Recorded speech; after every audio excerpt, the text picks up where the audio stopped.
The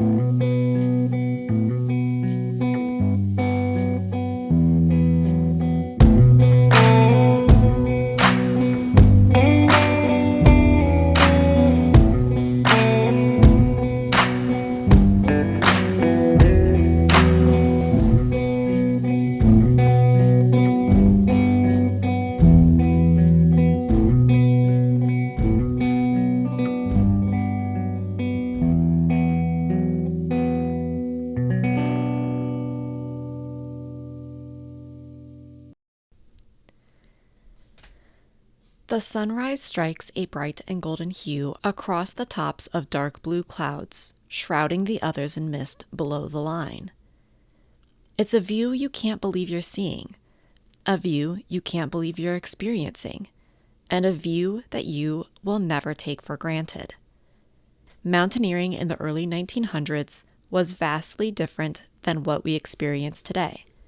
Yet women were still out there, climbing these mountains and paving the way for women today to experience the same awe-inspiring beauty they got to see on the mountain above the clouds. Welcome back to Tragedy with a View. I am your host, Kayla, and welcome to our free solo episode where I venture out on my own without a co-host and provide you with a short story to be enjoyed while you are waiting on episodes that I co-host with my friends. I want to say two things very quickly. First, this is not a tragic story. I just think it's really cool. The second thing that I want to mention is that I will be doing a pre-order for new merch. We've got 4 new designs, including the new logo that I have been using for 6-8 months now. So the pre-order will start on October 6th. It will end on the 16th. So you'll have 10 days to order what you want to order. After that point, I will be closing the order form, so you will not be able to order after that point. I also will not be keeping stock on these items. So if you see something that you want, I highly suggest you grab it because I don't know when I'm going to open that order again. Definitely check that out. I've also got a few pieces from the last time that I did merch still that you're welcome to grab at any point. Now on to the episode. Mount Rainier, also known as Mount Tacoma, received the name Rainier from British Royal Navy Captain George Vancouver, who decided to name the mountain after his friend Rear Admiral Peter Rainier in 1792. Rainier, while the official name of the mountain is also called Tacoma, especially in the early days of mountaineering. The name Tacoma came from the Puyallup tribe and was identified by Theodore Winthrop, who wrote a book about traveling through the area and referred to the mountain as Tacoma rather than Rainier. His book was released in 1862 after he passed away, and the names are occasionally still seen as interchangeable. Mount Rainier National Park became the 5th national park in 1899 and encompasses the entire mountain. Mount Rainier is at 14,410 feet in elevation, or 4,392 meters. In 2020, the park had 2 million people come through its gates, which may seem like a lot, but this doesn't even make it in the top 10 most visited parks in the U.S. Roughly 500,000 years ago, the mountain that we know as Rainier, as well as the Cascade Range, began to develop. This occurred when the Juan de Fuca plate subducted or shifted beneath the North American plate. For 500,000 years, the range was forced higher and higher, but Rainier is an active volcano. Around 5,600 years ago, Rainier released a massive lava flow that created a crater at its top and reduced the size of the mountain from its tallest point, which is estimated to be around 16,000 feet or 4,870 meters in elevation. This release is known as the Osceola mudflow, and subsequent releases over the past 5,600 years have decreased the mountain size even more to what we see today. The most recent eruption from Rainier occurred 150 years ago. However, it was a very minor eruption, and some scientists fear that Rainier could erupt in a significant capacity and endanger the communities surrounding it. In fact, Tacoma and South Seattle, Washington are both built on top of the remnants of the Osceola mudflow that in those areas was about 100 feet or 30 meters thick. The potential devastation from Rainier erupting has two dark potentials. First, it could create the classic lava explosion where the molten lava flows down and through the park, likely ending just outside of the park borders and far from major communities at risk. Based on airflow in the area, this would also mean that the ash released would likely blow to the east, also meaning that the major cities would not be affected by the ash. That is not to say that communities wouldn't be impacted by this, but there is just different procedures when it comes to evacuating smaller towns versus large cities. The other option for eruption that Rainier could potentially bring to the table is what is called a lahar. A lahar, in short, is a flash flood of debris that is caused by the heat, caused by an eruption, melting the snow and glacial ice and creating a very large, very fast-moving river of lava, water, rocks, trees, dirt, and anything else it picks up on its way. This gives me the feel of a much more fluid and deadly avalanche. In 1985, Nevado del Ruiz, a volcano in Colombia, erupted, and within a couple of hours, a massive lahar swept down the mountain and into the town of Armero, which was 30 miles or 49 kilometers away. This lahar killed 23,000 people. Once the debris field came to rest, much like an avalanche, it begins to solidify, and it is nearly impossible to escape from. The concern is that Rainier has 8 times as much snow, ice, and glaciers as Nevado del Ruiz, meaning the impact could be significantly larger than the 1985 event. Rainier is surrounded by the largest mountain glaciers in the continental U.S. These glaciers cover 100 square miles or 260 square kilometers, creating 12 separate glaciers on Mount Rainier alone. In 1908, a group decided to climb Mount Rainier, and in this group, there were 9 women. Those in the group were identified through a letter to one of the climbers' family members as Edith and Anna Post, Mr. and Mrs. Robinson, Miss Drake, Miss Hard, Miss Daly, Miss Clancy, Miss Dow, Alice, and then the author of this letter, Jessie May Carson. Jessie May, also known as Jess, would bring her journal with her along with the camera to document the climb. On August 8, 1908, at 1:30 p.m., the group left Tacoma to arrive to Ashford, Washington at around 4 p.m. From here, they navigated to Longmire Springs Hotel, which was at about 2,800 feet or 850 meters in elevation. Here, they met up with more of their climbing group, which included Ralph Clark, Mr. Morrow, and Mr. Hayden. Others would join later on the mountain. The following morning, everyone packed their bags and handed them off to be carried to the first camp location, 7 miles or 11 kilometers away at 6,000 feet or 1,820 meters in elevation. This camp is known as Camp Reese. Their bags would be carried by pack horses rather than strapped to the climbers' backs. The group set out on foot to climb to Camp Reese and would arrive around 5 hours later. Camp Reese was located in Paradise Valley, and on their way, the group passed huge pine trees, the crystal-colored Paradise River, Narada Falls that rival Niagara Falls, and these trails were soft and forgiving beneath the hikers' feet. The way that Jess described it in her letter indicated that there was not a sight in the Rockies that rivaled the one that she was seeing in Rainier. Once at Camp Reese, the group found that their tents had been already set up, and there were roughly 15 tents in total, one of which was belonging to their guide, Joe, and they were informed that just a few weeks before that day, where their tents were situated, there had been 10 feet or 3 meters of snow.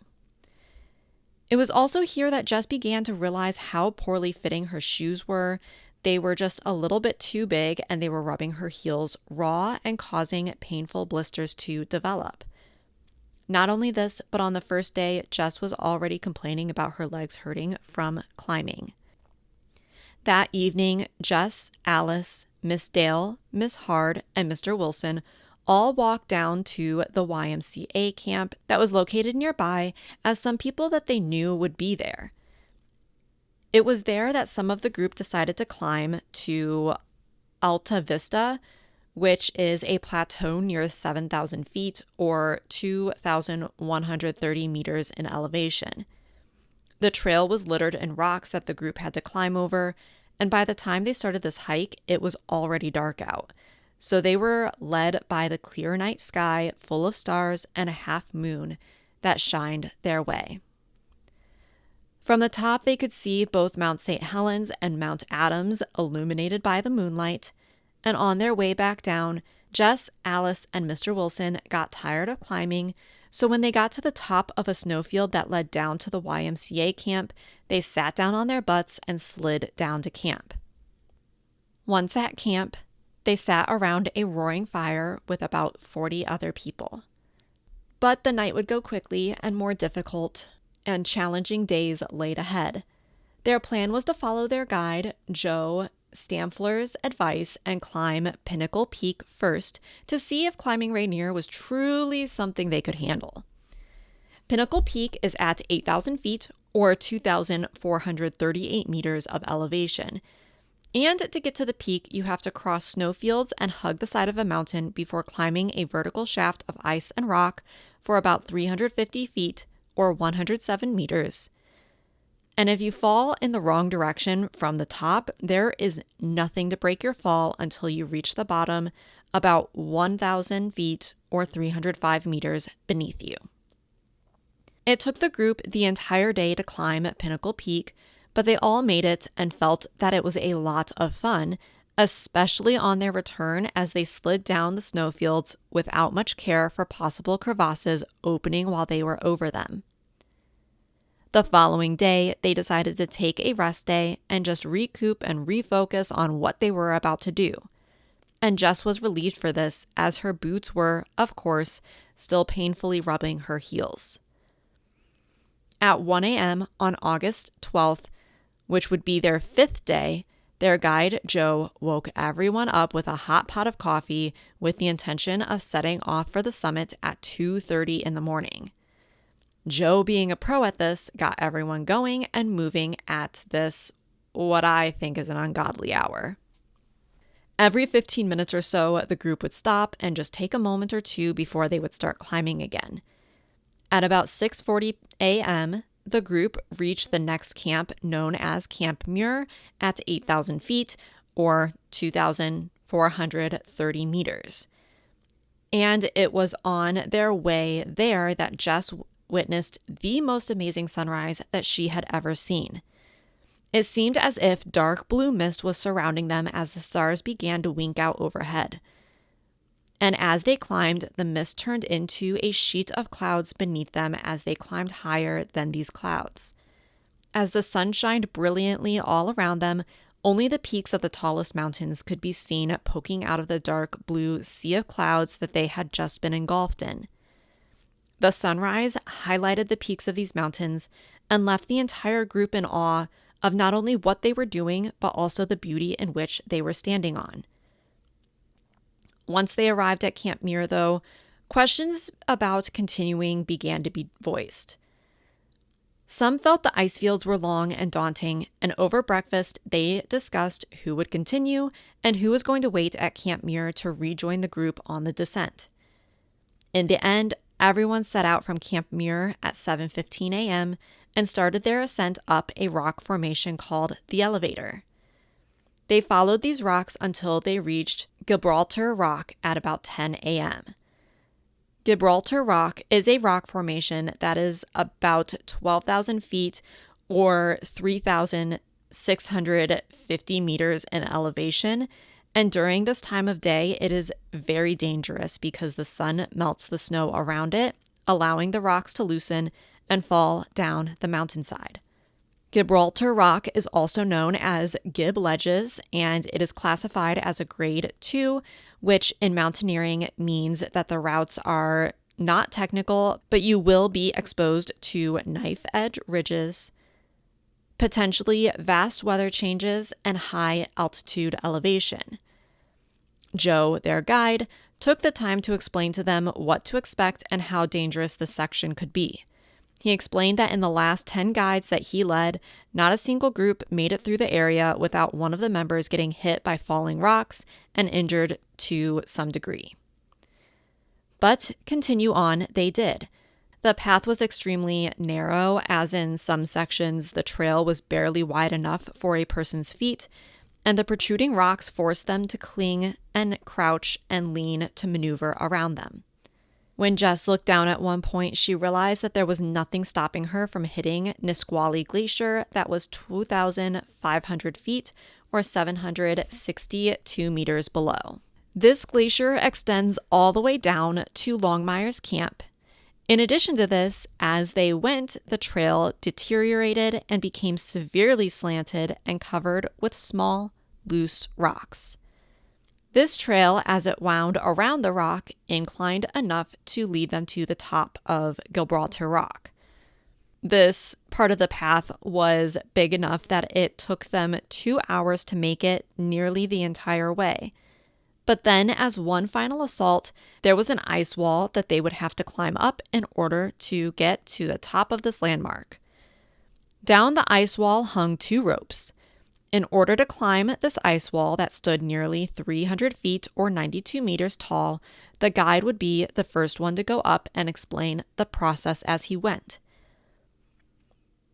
Joe would kick out footholds as he went so that way the others would know where to put their feet. In addition to this, each person had what is called an alpenstock, which is a long wooden pole which essentially has a ice pick on the end of it. So they were to hold on to the ropes in one hand, use the alpenstock in the other, and follow the footholds that Joe created. They would stab the ice pick end of the alpenstock into the ice and then shimmy their hand up the rope and the alpenstock, along with using the footholds that Joe created. Not to worry though, everyone made it through uninjured. The entire time, anytime one of the members of their group would voice that they didn't think that they could do something or they didn't think that they could make it, Joe would encourage them on with stern and straightforward directions. The most mind-boggling part of this to me is the fact that in her letter, Jess brags that no one ever tied together at any point during this mountaineering excursion. Even when things got sketchy and doubts started to creep into the others' minds. But I digress. This was 1908. It was a different time. Not to mention that there was likely a concern that if one person fell, that anyone that they were tied to might also fall with them. Once at the top of the ledge, they all took a small break to drink some water and relax before setting off for another 3 hours to the summit. It was here, though, that they were passing over sections that were filled with crevasses. The first section that they were to pass over was White River Glacier, and once they were here, some realized that they had made a mistake. Bitterly cold winds swept over the ridge and descended onto the party, most of which had removed their wool sweaters and left them at the top of Gibraltar Rock. For about 3 hours, those who felt the cold winds to their bones froze a little more as they climbed higher and higher. Their sweat turned into icy chills, their hands going numb, and then that numbness creeping up their arms. Yet they didn't stop pushing forward until they made it to the summit. Once there, Joe removed his sweater and gave it to Jess to keep warm. And then as they took in the view from the summit, she began to help rub some of the others' arms and legs who were suffering from the cold as well.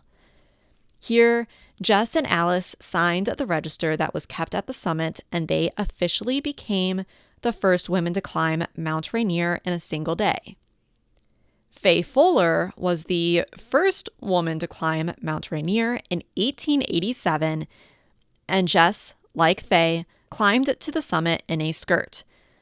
All of the other women in their party backed out at some point during the climb, and even Alice considered not going farther once she made it to the top of Gibraltar Rock. Going down, as usual, is more dangerous but faster than going up. The 3-hour trek from the top of Gibraltar Rock to the summit only took an hour on the return. By the time night descended and 10:30 p.m. hit, every single person was asleep in their tents at Paradise. The following day, Jess and her group were back at the base of the mountain, and the day after that, she took a train into town so that way she could have a manicure, which I think is funny, but also having your hands in good condition and having your nails done as a woman is just a whole different experience and just makes me feel so much better about myself. So like I can fully identify with why she decided to go do what she did. In her letter to her aunt, Jess describes the experience as being incredible and that she was happy to have accomplished this, but that she likely wasn't going to do it again. And there you have it. That's the story about the first woman to climb Mount Rainier in a single day. I hope you enjoyed, and we'll see you next week. Thank you for listening. Please take a moment to rate and subscribe from wherever you listen to Tragedy with a View. To get access to ad-free episodes, bonus content, and more, please join us on our Patreon. The link will be in the show notes. Don't forget to follow us on Instagram and Facebook, and to share a story of your own, send us a Campfire Confessional email at tragedywithaview@gmail.com. We'll see you next time.